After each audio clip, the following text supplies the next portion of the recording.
Emily, thanks so much for joining us today. We're really excited to talk to you about your classroom and about some of the really interesting things you've been trying with your kids.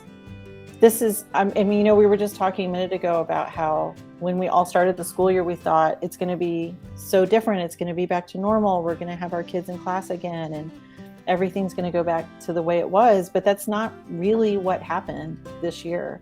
What were the big differences you noticed in your kids at the start of the school year? I think the big differences were really, as we talked about, it's the behavioral impact of these kids having been in isolation for so long. And so I think especially at the high school level, there's a lot that we take advantage of with the kids having been in school for 9 years before they get to us. So they know how to sit in a desk. They know what is appropriate behavior. They know how to negotiate conflicts at their table group. And when kids came in this year, we saw like, whoa, they don't remember those things at all. And so having to build in some of that stuff that probably happens a lot more naturally at younger levels about how do we turn in papers and how do we sit in our desks and negotiate with our table mates. And so I think that was kind of the surprise. And we knew that there would be some of that social emotional learning that needed to happen. I just think we didn't realize what that would be. We were really concerned about their trauma, but we didn't realize, there would be so much eagerness to be back in the classroom and so much lack of training for that. So we kind of had to shift where those social emotional expectations went. I never thought that teaching high school, I would take for granted something like sitting at a desk or sitting in a group and negotiating airtime or space with my group members. But all of that is different in our sort of post-distance learning COVID 2.0, right? Reality. Like our kids really didn't remember how to do some of those things. So what were some of the things that you did to adapt what you normally would have done? Because I know your lessons post-COVID look very different from the way you used to manage your lesson flow before the pandemic. So as I first started, the first couple of weeks, everything felt so chunky. I was used to feeling like a ballerina that glides over ice. I knew exactly how to run a 45-minute class. And every time for the first 2 weeks, it just felt like things weren't happening. And I realized some of that was because I was expecting too much for myself and my students, because they hadn't had all that school training.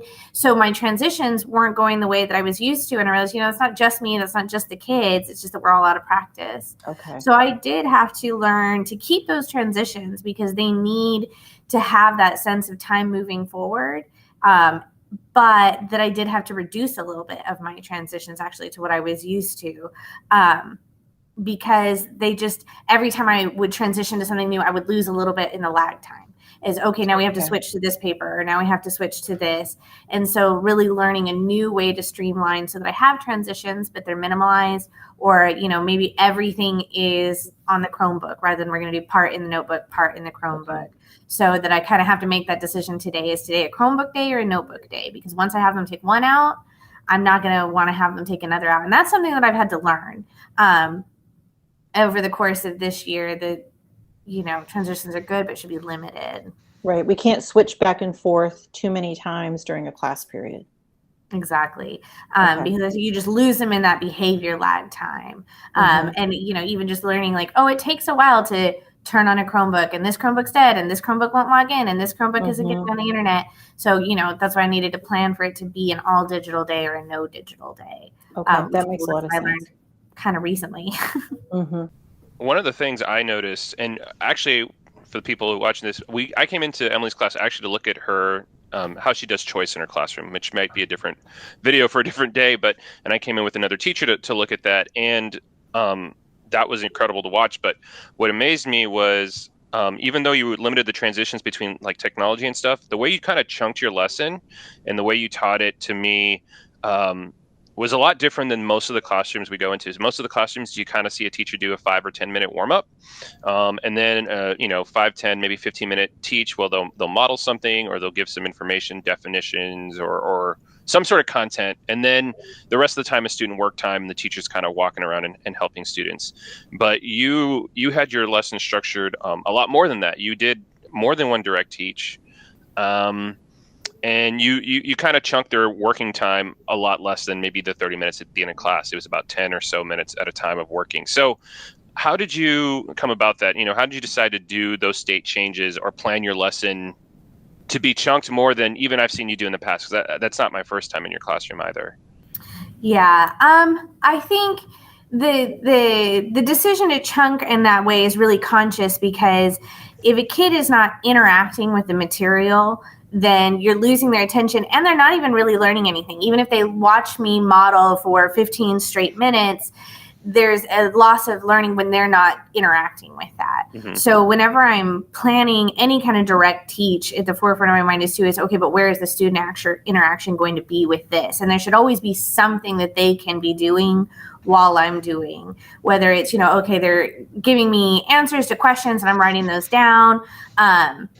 Or just, okay, I'm going to do this for 5 minutes and then I'm going to have them do it for 5 minutes. And then I'm going to, kind of go back over that. But I think that if a student isn't interacting with what you're doing, you're losing them there.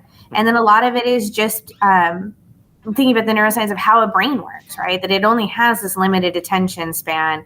And so if I can keep reactivating the attention span all over again, setting that reset button, then I'm kind of re-engaging every time. And so, okay, I'll lose them for this little minute, but I can pull them back fairly quickly if everything is chunked up into those smaller chunks. So I'm very conscious of planning for that. And like I said, planning what is the student doing over what am I doing in that particular time. And one of the things you did was, well, for anyone interested, she does 10 minutes of independent choice reading at the beginning of class, and then they go into the daily instruction. And for that day, she was talking about commentary. And so they went to the model text or the mentor text, and they highlighted for commentary. And her direct teach that first time was about a review of what commentary was. It looked like this wasn't the first time you guys had talked about it, because they were already working on it in their essay. And then after she reviewed what commentary was and let the kids highlight for it in their mentor text, then she practiced not only adding commentary to her text, but also the placement of commentary and how that affects the writing. And I thought that was great, because I think if I was in the classroom, if I would have even attempted that with on-level freshmen, the placement of commentary, I probably would have done all that in one day. Like, let's add commentary, think about where you might put it, instead of even breaking up that piece. So I thought that was like a really smart mini lesson and you gave them an appropriate amount of time on that, because to do the commentary, I might have given them the whole class period, but to just play with the placement of commentary, you gave them about 10 or 15 minutes. So can you even think about those moves? I think, like, to me, that was something that might have come out of last year in the pandemic, when you're like, okay, I've got 15 minutes on Zoom. What can I actually teach a kid in 15 minutes? And it felt very much like that. Like, not only are we talking about commentary, we're going to talk about this specific thing, which is commentary placement. So how are you making those decisions every day? I think that some probably does come off of my practice from Zoom, right? Like, okay, what can I do in a very limited amount of time? And I think some comes from really thinking about writing as an evolving piece. And so it was okay to have it say, okay, we're just going to put a little bit of commentary here, knowing that we're going to come back to it later on. And I think that is the hard thing, because we think as adults, when we write in big chunks, and because we have all those skills. And so we can sit and we're going to write for 30 minutes. But kids can't write in big chunks. They can only write in these little chunks. So, okay, I'm just going to tell you, write 3 sentences about why this memory is important. Now they have some commentary, so that later when I'm coming back and I'm reviewing, it's like, oh, well, I don't know what you mean, or, oh, I don't have it. Well, you have some. And so then, as we're drafting, the question becomes, can you move it around? Does it all have to be here at the end? Can we put some in the beginning? And so I think just trying to move kids towards the idea that, I don't do one big piece and then it's all done because I did it all at once. I do these little tiny steps. So they're actually having to revise, I guess, was kind of my goal in that. I think that's so smart as well, because that allows you to really refine and focus your feedback so that you're not concentrating on the whole piece. You're really just focused on this one strategy that we practiced, and then the way that worked best for you, so that we can talk about just that one element, which really was the focus of the lesson. I think what was great is that you showed them 2 things, like the importance of commentary and where it's placed, but also the importance of revision and how small it can be. But in terms of what you actually add or take out of a paper, it's not much, but the higher level thinking that goes into that and especially, and I could tell the kids were in groups. They were talking about it. They were asking you, does this make sense here? And those kind of things. Not a long lesson and not a lot of like writing on paper maybe happened, but a lot of really good critical thinking happened. And, maybe not every administrator would have noticed that or anything, but we noticed it. And I thought it was a great lesson to be, that you did that day especially on a Friday. I was like, this is high level on a Friday. Yeah, a true, fashion. I think it had originally been planned for earlier in the week, but then things, kind of kept pushed. So now we're doing this on Friday, but it worked, so. So how did that or any other changes affect your kids and your lessons? And the other thing I wanted to point out is you gave them a little cell phone break, or maybe two, and it was just 2 minutes on that. And I know you and some other people are trying to kind of crack that code. I think Josh McDaniels is trying some different things with putting the cell phones in Tupperware and things like that. So how's that 2 minute break working? What was the thinking behind it? Do you think you're going to keep using it? All that kind of stuff. Yeah, and I would like to work that in more purposefully because, all the studies show the technology is an addiction. And so like an addiction, there is an increased sense of anxiety when the kids don't have the access to their phones. Mm-hmm. So, when I do my free choice reading, one of the only things I'm super strict about is no electronic devices during that time. Because I believe it's healthy for a student, even if I can't get them to do anything but hold a book for 10 minutes, it's really healthy that for 10 minutes they're not on their phones. And so I know though how that's increasing their anxiety. So I have to plan for that cell phone break. And then it makes it really easy to redirect students as well. Hey, put it away for just 4 more minutes, and then you're going to get a break. And so that it's not a big fight during the reading time because that time is promised to them. And Josh and his Tupperwares, he just has those little Tupperwares and the kids put their phones in it because it's hard to sneak their phone out without it, making a big noise and being a big obvious thing.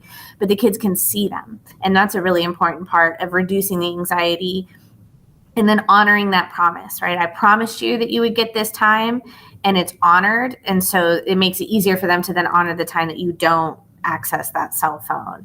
And so he, does it periodically, maybe 2 or 3 times throughout the class period because he has that phone locked up almost the whole time. Since I only really lock it down at the first section of it, I only have that one cell phone break. But I'd like to start working in more because these kids do need that practice in focusing and being able to maintain focus on something. And I think that putting the cell phone away, even for limited times, is going to help them with that part of their learning as well. One of the things that Emily does really well is she's really explicit about what they're going to be doing and how long they're going to do it. And then she sets a timer. And she did that with the cell phone break. She did that with okay, we're going to highlight commentary for about 10 minutes and then we're going to do something different. And I thought, it's not something I was good at in the classroom before, but when we talk about trauma and setting expectations and decreasing anxiety about what's coming next and all those things that we know are so important now, I thought that went really well in your classroom. And you could tell that the kids were not caught off guard, because you can go in a classroom and kids are like, what are we doing today? Or looking around and they don't know where anything is. They don't know where to put stuff. And so I don't know, it worked really well. And it seems more purposeful now and important now than ever, those timers and setting that expectation. Have you seen that as well? Yeah. And I think that the nice thing is sometimes it allows me the moment to say, okay, we're going to take 10 minutes to work on this thing. And then the alarm goes off. And I knew that 10 minutes was not long enough, but it kept the pressure up. And then I can say, okay, hold up. How many fingers, how many more minutes do you need? And then they feel like, okay, the pressure was on, but we're also a part of this, that these decisions are made with our benefit, and so it kind of allows that to okay, well, I'm making a decision, I'm keeping the pressure on, but you also are respected in this, that you're never rushed along at a pace that is completely impossible. Or I'll tell them we're going to do this for 7 minutes and then we'll reevaluate. And I do think it's part of the expectation, right? And it's part of that respect. I recognize you, I make these limits, and then we reevaluate together as a group on whether or not that was a reasonable expectation. So I get a lot of positive buy-in from that. And really, honestly, keeping my cell phone in my pocket and keeping that timer going off all the time keeps me moving forward, because it's so easy to get distracted because somebody just sent me an important email or this kid needs a lot of help. And so, you spend 20 minutes sitting with this one student and don't realize that that's happening. So the alarm is as much for me as it is for the kids, and just keeping everybody focused and moving forward. So do you feel more exhausted? Because I watched you teach. You did not sit down for 1 second. You were talking to a kid every moment, conferencing with a kid or getting them something that they needed at every moment. Even during the silent reading, you were asking kids where they were in their reading. Were they enjoying it? For kids that seemed a little off task, you were like, hey, do you need a different book? I mean, there was not a moment wasted in instruction. So are you more tired now this year? Yes, I'm so tired. And I think it's like I said in the beginning, was it always this hard? And we just forgot that it was always this hard pre-COVID because now we're all out of shape. But I do also purposely, I plan my really, really active days and all of that, but I do always try to have like, okay, here are 2 days a week where maybe I'm only up half the amount of time. I'm pretty much always in the power zone with my kids. It's hard for me to not be constantly monitoring them. But, okay, here's a day where I'm only going to talk for like 5 minutes. I have to be really conscious about planning those things because it is so exhausting. And I try to make sure there's at least 2 days a week where maybe I'll get a little bit of grading done during this class period. Or maybe I'll be able to spend that little bit of extra time with that student that always needs extra time on these 2 days. So you have to kind of plan for a balance. When we mapped out that lesson, you had 6 different activities, and then plus the state changes, it really amounted to 8 transitions. Do you see yourself keeping that number or keeping that that amount of state changes and activity changes throughout the rest of the school year? I do feel there's always kind of a natural slowdown towards the second half of the year, right? The first half of the year requires so much front loading because there's a lot to be taught, where the second half of the year, it's a lot more like, okay, well, let's review these and revise these skills. It's a nice thing about the recursive nature of English. So I think there is a natural slowdown in that way. And I am, as I said, trying to be more conscious about reducing some of those transitions where I was losing lag time because of, there's a state change and now there's a behavior change. And so as important as to keep them constantly active and constantly involved in that lesson, I do also think that I'll reduce it down just a bit. And because they should be learning to focus, right? If my class is always, move, well, that doesn't prepare them very well for a sit still for 4 hours and take a test. So there will have to be a natural reduction of being able to focus for longer periods of time on individualized tasks. But I hope, like I said, that I'm setting a foundation that moves them towards that and makes that easier at the second half of the year. Absolutely. Thanks so much for talking with us, Emily. We appreciate your time. Yeah, thanks so much. Thanks for having me. A lot of fun.